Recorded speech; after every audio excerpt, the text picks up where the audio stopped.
Assalamualaikum warahmatullahi wabarakatuh. Salam sejahtera untuk kita semua. Bertemu kembali dengan Bu Anita dalam tema 8, lingkungan sahabat kita, subtema 1, manusia dan lingkungan, pembelajaran 2. Sebelum mulai, sebaiknya kita awali kegiatan kita dengan berdoa.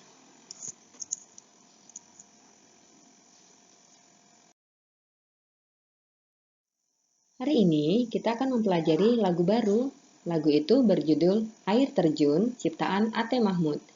Nah, mari kita sama-sama simak lagu berikut ini.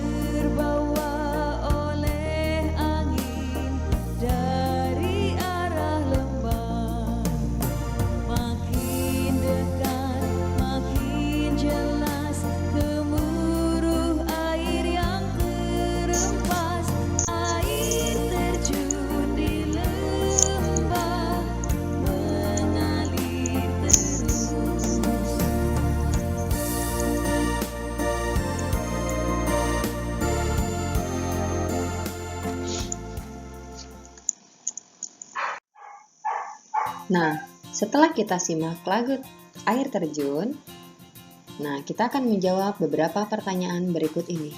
Apa judul lagu tersebut?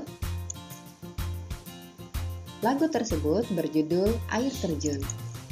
Siapa penciptanya? Pencipta lagu Air Terjun adalah A.T. Mahmud. Tangga nada apa yang digunakan? Tangga nada Do sama dengan C.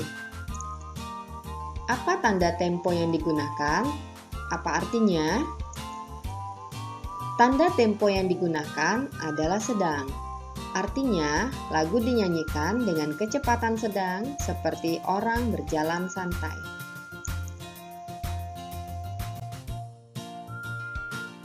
Selanjutnya, kita akan mempelajari tentang siklus air. Manusia selalu membutuhkan air dalam kehidupan sehari-hari. Kegunaan air antara lain untuk keperluan rumah tangga, pertanian, industri, dan untuk pembangkit listrik. Begitu besarnya kebutuhan manusia akan air. Kita bersyukur air senantiasa tersedia di bumi. Oleh karena itu, manusia seharusnya senantiasa bersyukur kepada Tuhan Pencipta alam. Mengapa air selalu tersedia di bumi? Air selalu tersedia di bumi karena air mengalami siklus. Siklus air merupakan sirkulasi perputaran air secara terus-menerus dari bumi ke atmosfer, lalu kembali ke bumi. Siklus ini terjadi melalui proses penguapan, pengendapan, dan pengembunan. Mari kita perhatikan skema proses siklus air berikut ini. Air di laut, sungai, dan danau menguap akibat panas dari sinar matahari. Proses penguapan ini disebut evaporasi. Tumbuhan juga mengeluarkan uap air ke udara. Uap air dari permukaan bumi naik dan berkumpul di udara. Lama-kelamaan, udara tidak dapat lagi menampung air atau jenuh. Proses ini disebut presipitasi atau pengendapan. Ketika suhu udara turun, uap air akan berubah menjadi titik-titik air. Titik-titik air ini membentuk awan. Proses ini disebut kondensasi atau pengembunan. Titik-titik air di awan selanjutnya akan turun menjadi hujan. Air hujan akan turun di darat maupun di laut. Air hujan itu akan jatuh ke tanah atau perairan. Air hujan yang jatuh di tanah akan meresap menjadi air tanah. Selanjutnya, air tanah akan keluar melalui sumur. Air tanah juga akan merembes ke danau atau sungai.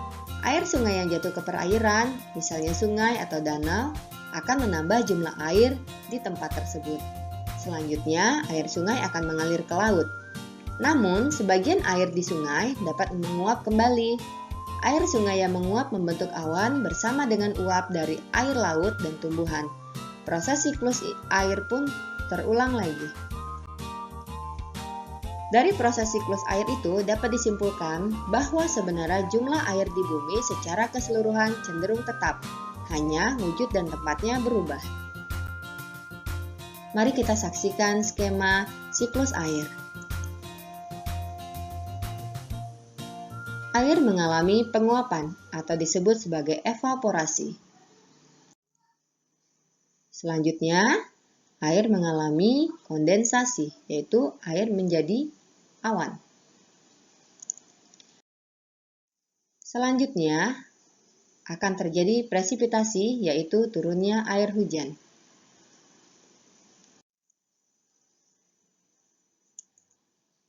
Nah, peristiwa ini terus berulang yang disebut sebagai siklus air.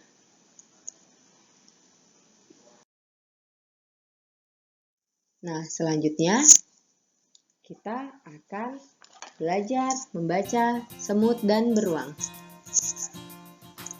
Pada suatu hari, Berry si beruang melihat ke dalam mata air.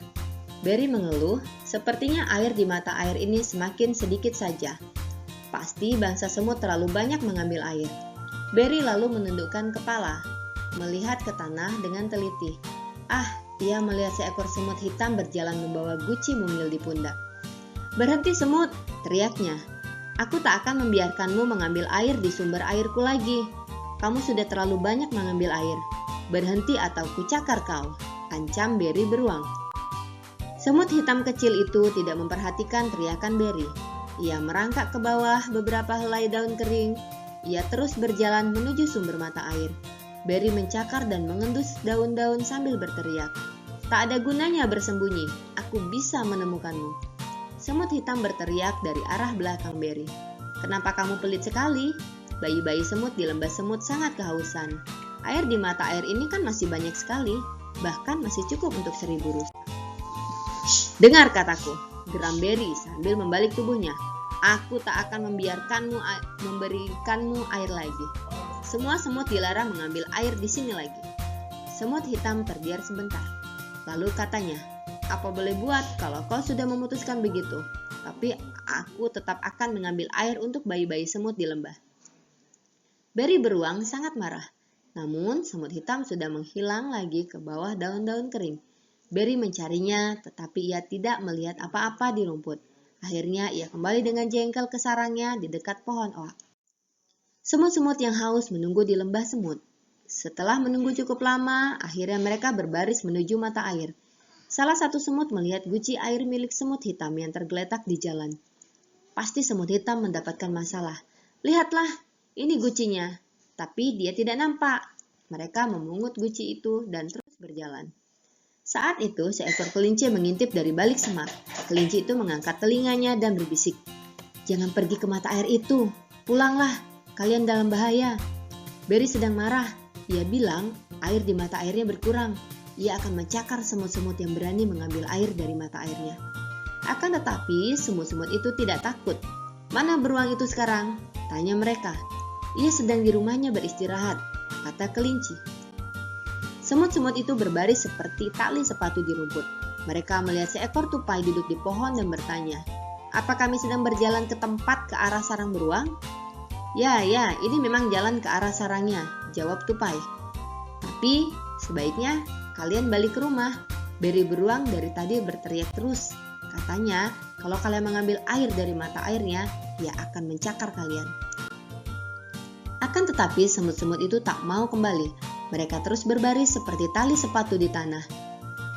Hari hampir malam ketika mereka tiba di depan pohon oak tua. Mereka melihat sekeliling dan menemukan sebuah retakan di tanah. Mereka masuk ke dalamnya dan mulai menggali sebuah lubang. "Apa yang kalian lakukan?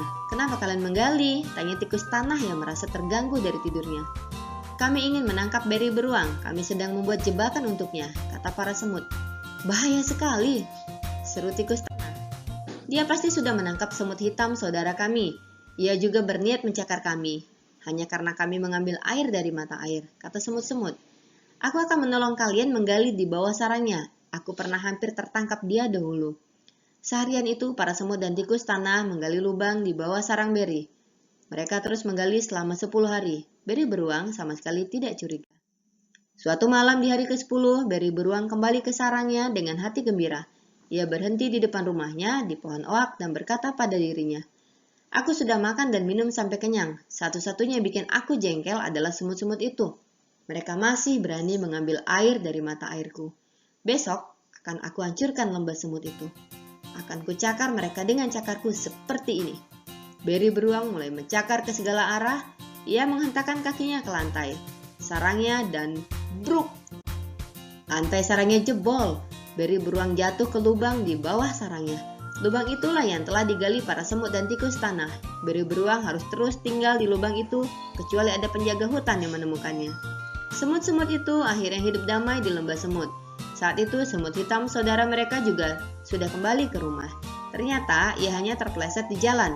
Jadi tidak ada yang merusak kebahagiaan mereka sekarang. Para semut dengan bebas pergi mencari makan dan minum di hutan.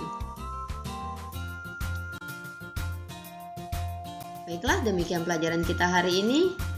Terima kasih karena telah menonton. Sampai jumpa.